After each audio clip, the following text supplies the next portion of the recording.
This is 2b part 5. In this question you're asked to choose a formula or function in your solution which uses both absolute and relative cell addressing. So you obviously need to understand what we mean by absolute and relative cell addressing, and then you're going to explain why you've done that and why you've chosen one that uses both of them and how it helped to create the solution. So just a very quick recap on what absolute and relative cell addressing is. If we look at this one, this is looking at a specific cell and we haven't copied the functional formula down. Same with these, we're not copying any functions or formulas down or across the spreadsheet. And if you're not copying any across or down, you're tending not really to use absolute or relative cell references, although you can make reference to them. Really, the reason when we would use absolute and relative cell addressing is when we want to copy a function down. Let's have a look at this one as the most basic one. What this one is saying is that we want to take the cell above, which is C14, and add 1 to it. Now when we copy that down, it doesn't keep saying C14 plus 1, it now says C15 plus 1, C16 plus 1. So it's relative because it's always saying take the cell above, and that means relative to where we're starting from.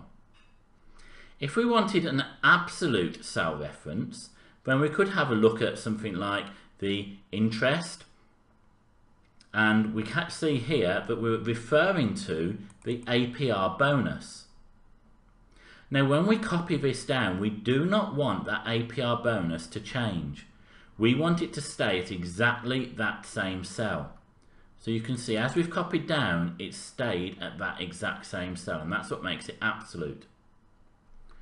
Now in this interest column, if we have a look at any of the formulas from the second row down, we have now got a mixture of absolute and relative. See, this is our absolute where we refer to APR bonus because it's referring to a named cell, then a named cell is always absolute. It points to that absolute location. Now that is slightly different to when you're referring to a named range, and this is a named range, because it's always going to be relevant. In this case, it's always going to be in the same row.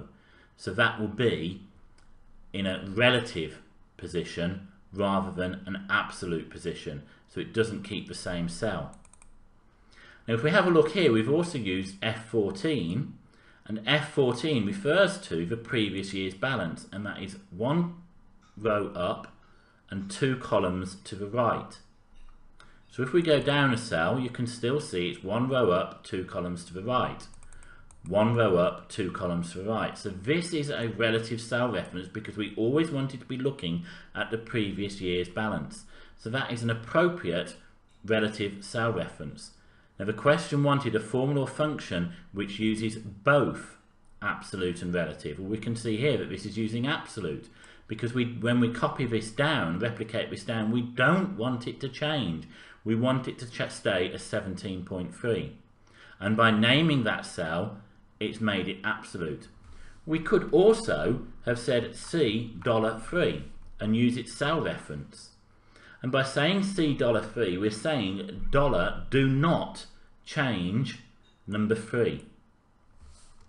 And if we look and if we tried to copy that down in that fashion, you can see that the $3 does not change. See, so number 3 doesn't change, but F18 changes to F19, which changes to F20. And so that's why we needed absolute, because we wanted it to continue pointing to that APR bonus, and we wanted relative because we wanted it to always point to the previous balance, not a specific balance. So now what you've got to do is you've got to explain that using screenshots and words, which is possibly a little bit more difficult than explaining it using a video.